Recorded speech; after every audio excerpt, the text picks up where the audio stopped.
Welcome, in front of me is DELL G15, and in this video I will show you how to enable or disable Ethernet port on this laptop.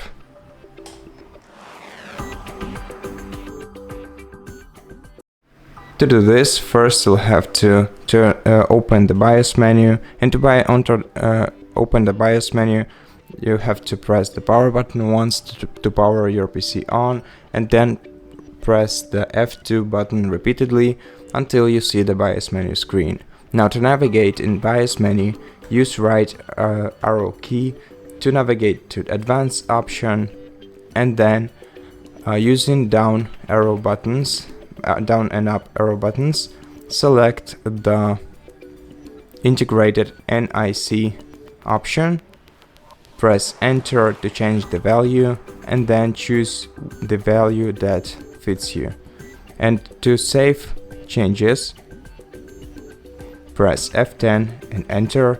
To discard, press escape and enter. And that's it. Thank you for watching this video.